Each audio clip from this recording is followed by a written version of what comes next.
नमस्कार मोर YouTube channel को आपण मानक स्वागत। आज मु बनइबा जाऊँगी कंचा अंडार तरकारी। ये देखो मु कौन कौन सामग्री नहीं ये कंचा अंडा 3टा, सीझा आलू 3टा, धनिया पत्र, कंचा लंका, तेजपत्र, गोटा जीरा, रसुण कटा, अदा कटा, पियाज गोटे काटिक छोट छोट कर, लंका गुंड, गरम मसला गुंड, चिकेन मसला गुंड, हल्दी गुंड, जीरा गुंड, सोरिष तेल, कच्चा कैप्सिकम आ गोटे टमाटो।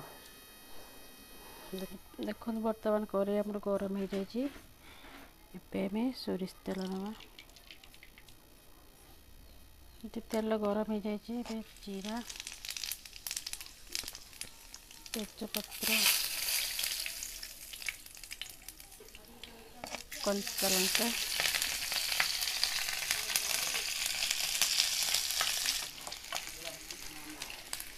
कटाई रखिद पियाज,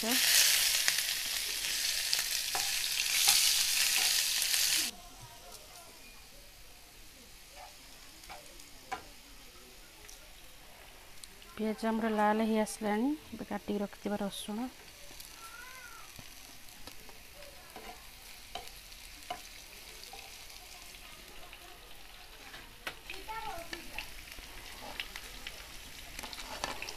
रखिथ अदा,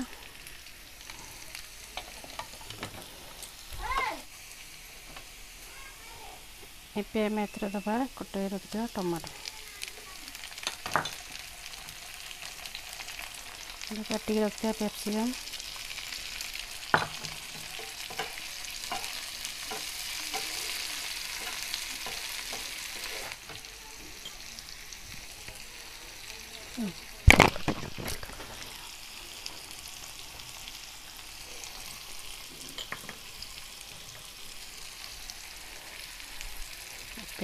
दबा जीरा गुंड,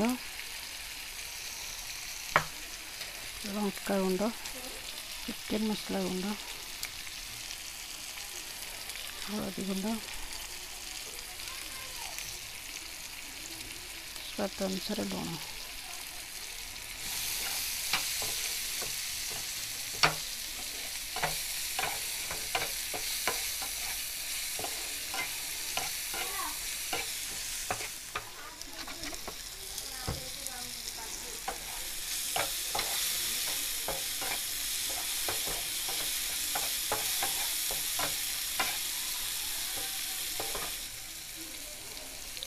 मसला आमर हो आसला आम पानी देदेबा।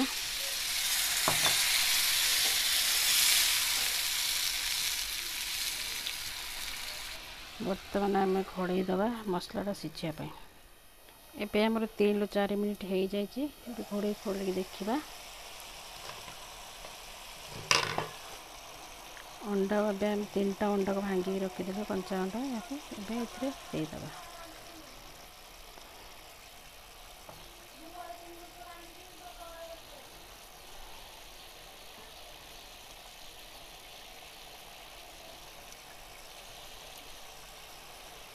आम 2 मिनिट घोड़े दबा। बर्तमान 5 मिनिट आमर हो जाए घोड़े खोली देखा।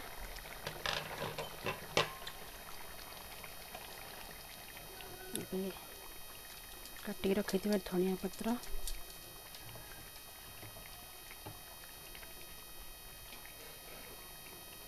गरम मसला गुंड,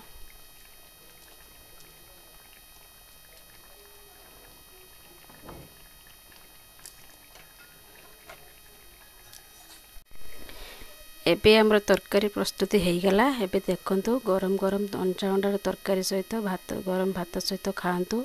खाई कमेंट बॉक्स रे कमेंट करंतु केमिति हेची तरकारी।